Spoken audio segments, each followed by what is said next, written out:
the first question I get is like, why Mexico? There's a whole lot of misconceptions about Mexico. And people are just curious as to, and people I'm even close with, they're like, why Mexico? Like, all the places in the world, why Mexico? And quite honestly, um, fell in love with Mexico many, many, many years ago, at least 20 plus years ago. And if you are a person who likes to travel because of culture, because of food, music, um, how people live. Like, one of the examples I give is when I go to Mexico and I go out to dinner and I look around the restaurants and it's filled with Mexican people. They're not sitting on their cell phones, right? They're not sitting on their cell phones on social media. They are engaged with conversation or engaged in conversation with the people that they're with. Things like that, I appreciate. Things like that I love. The cuisine. I don't love everything about Mexican food. And let me clarify that. It's very carbohydrate heavy. Carbohydrates is a huge part of their cuisine. And so trying to minimize that, it's not my first choice for like food. So, but I do love their food, from the seasonings, from the flavors, from the freshness, and all of that good stuff. So why Mexico? I just found a connection to Mexico when I started traveling there 20 years ago. I also used to know Spanish many, many years ago. And so it's always been at the top of my mind to live in a Spanish-speaking country. And so Mexico was number one on the list. And so another question I get, well, do you speak Spanish? And if you don't, how do you survive? I had that question as well. So last year in May, from May to June, I stayed in Playa del Carmen. And that was my first taste to see, okay, do I want to do Mexico long term? Now, while I had a great time, an amazing time in Playa del Carmen, what I realized was it's very touristy. Like, I did not have to practice Spanish. I didn't have to try to speak Spanish. Sometimes I made efforts, sometimes I didn't, but there's so many Americans, Canadians, English-speaking citizens that live in Playa del Carmen, that although it's a Mexican it's a town in Mexico, it wasn't as authentic as I needed it to be, to really understand if Mexico is someplace I wanted to be on a more full-time basis. So with that being said, Playa del Carmen, places like Playa del Carmen, Puerto Vallarta, places where there are a lot of snow bunnies that come, during winter months or have retired to, you don't really need to know Spanish, right? I decided this time to go someplace that was a little less touristy, and that was Guadalajara. Now, Guadalajara, Mexico, is the type of city that you can get away by finding places that have people that speak English, but it's clear that Spanish is the dominant language, and it would best serve you to learn the language, to know the language. You would get, I think, a better experience by knowing Spanish and living in Guadalajara. So to answer the question, do you need to know Spanish? No, you could pick someplace, a town where English, or there are a lot of tourists from English-speaking countries, and get by just fine. Again, I wanted a more authentic experience, and so Guadalajara gave me that. And I'm going to do a full review of Guadalajara. There are some videos about my experience in Guadalajara on my page. I haven't done a full recap since I've been back. I'm working on that now. We'll have that out in the next couple of weeks. but I'll share more about my Guadalajara experience. But back to getting the residency. Um, is it hard to do on your own? Was another question that I received time and time again. Well, actually, that and why didn't I hire someone? Those two kind of went hand in hand. So let's go with the why I didn't hire someone first. As someone who's looking for a second home, right, or someplace that I will spend a bulk of time more than just a tourist visa will allow, I need to understand the bureaucracy. I don't need to hire somebody every time I need something done. So I wanted to experience, just like if you're whatever state you're from, right? Or whatever city you're from, and you have to deal with DMV or you have to deal with the IRS or whatever it is that you have to deal with. You don't hire somebody. The average person does not hire someone to do that every time they need something done, right? So I wanted to have that experience of, okay, I want to be a resident. You residents have to deal with government agencies. I want to know what that experience is like, especially can I navigate through that experience as an English speaking person. So I didn't want someone to take that experience away from me. Now, like I said in the beginning, I don't know if the mic was on or not. If you are short on time or if you don't have the patience to, or if you don't have the desire, not only patience, if you don't have the desire and or the patience, then go ahead and hire someone.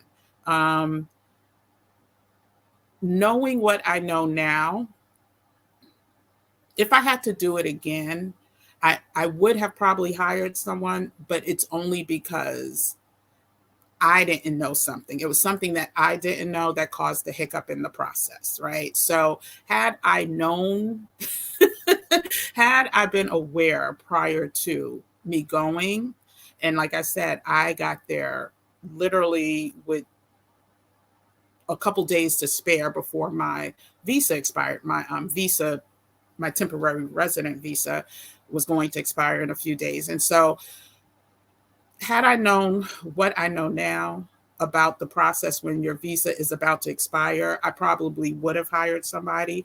But if I would have went on normal time, like if I would have gotten the first part of the visa done and then went directly to Mexico, no, I would have been fine.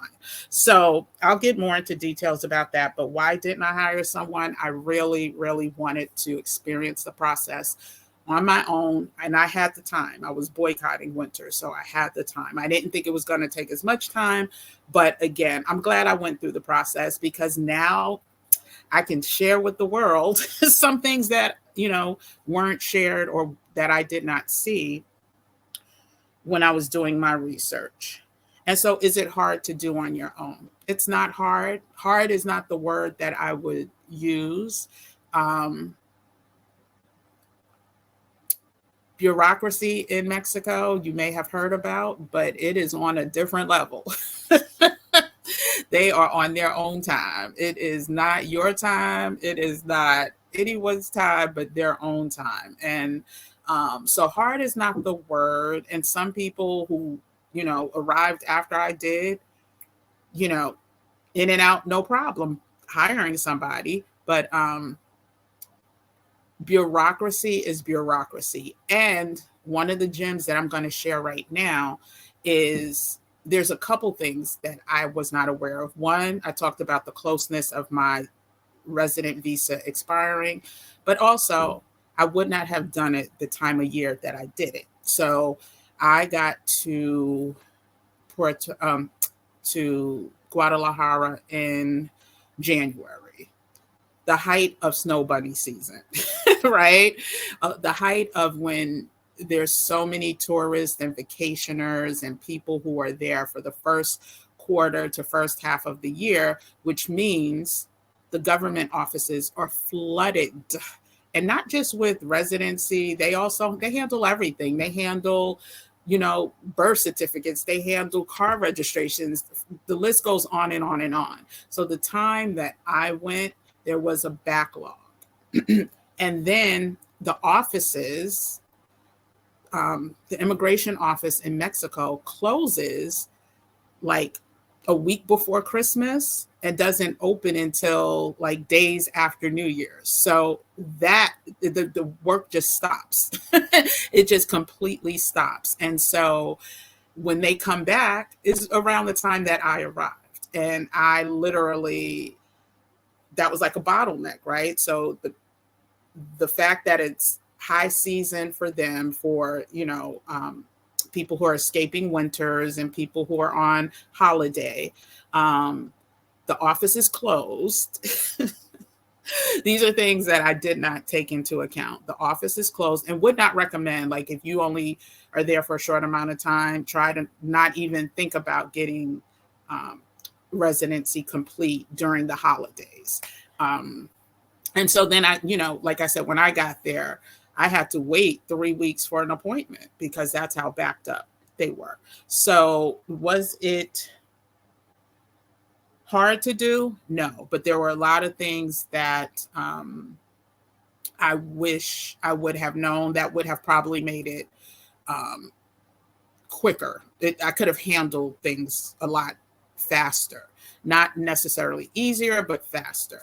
And before I forget, if you're watching this now, do me a favor, subscribe to the channel and give me, a thumbs up. It definitely helps. And one of my favorite YouTubers is like saying hi when you walk into a room, right? You walk into a room, you see people, you say hi. Do me a favor, do the thumbs up, and then I'll know that you said hello to me. But I am going to, like I said, this is going to be a multi-part video. I mean, a multi-part like description on getting your residency, because there's different ways to go about it. So hiring facilitators, doing it on your own, which offices tend to be more lenient and quicker. And so I'm going to do another couple parts to this probably. Okay, so now let's get back into the questions. Another main question is, how much did it cost? So I'm going to do a breakdown of, just the cost of living in Guadalajara. But for the sake of this video, how much did it cost to get the actual resident card? And I also want to be clear, this is a temporary resident card. And I'm going to give you the price for the 1 year, because with the temporary resident card, it's only valid for 1 year, and then you have to renew, and it's renewed for 3 years. So for 1 year, it's $278. In my all-encompassing video, it will have the breakdown if you do temporary, if you do resident, if you do temporary for the first year, and then how much it'll cost when you go back. Well, as of 2023, because, every year the price changes. So for 2023, how much it'll cost if you renew for the additional 3 years. And so, yeah, so that'll be in the video that's linked in the description now, and it's for people who literally want soup to nuts information. Again, this video will give you a good basics, to get you started. But if you need like that hand holding or details, then the link that's in the description will give you that, as well as I will add my calendar. So if you have specific personal questions. So it's $278 US. It's more than it was last year. I think last year was like 250 or 240 something. And so every year you can expect that price to go up. People ask, did I need, because I wasn't there full time, do I have a permanent address? What address did I use? I was in Guadalajara, and I can only speak to Guadalajara. Well, I know answers to other places, but for the sake of me getting residency, Guadalajara does not require you to have a permanent address. If you're staying at a hotel, if you're staying at a hostel, it doesn't matter. That's the address that you use.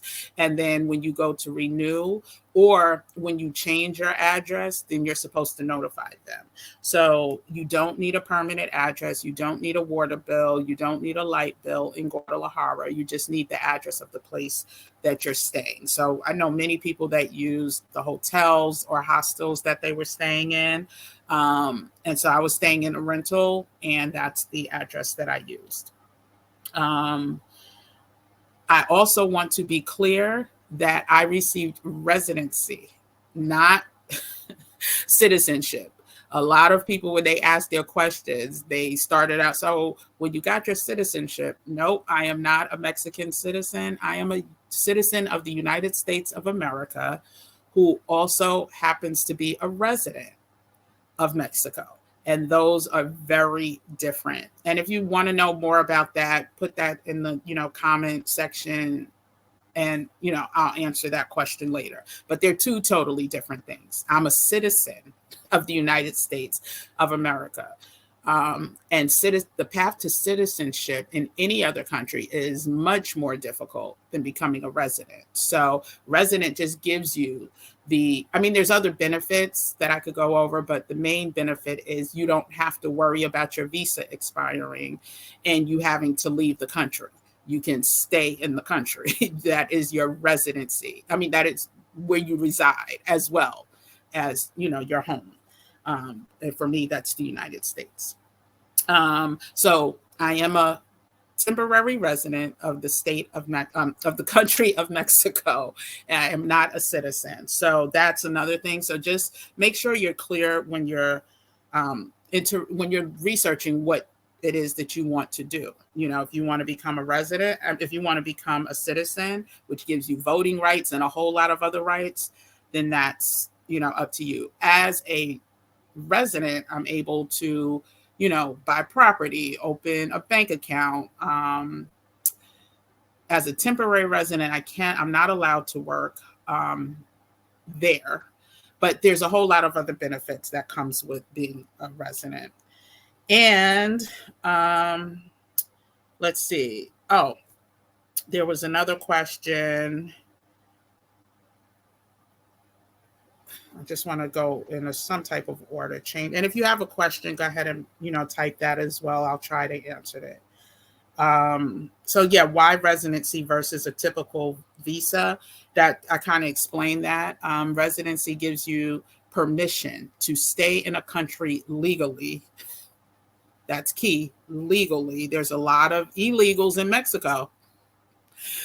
Just like there's illegals in the United States, there's illegals in Mexico, but residency gives you the right to stay there legally and not have to worry about, they call it, border runs to get, leave and then have to come back.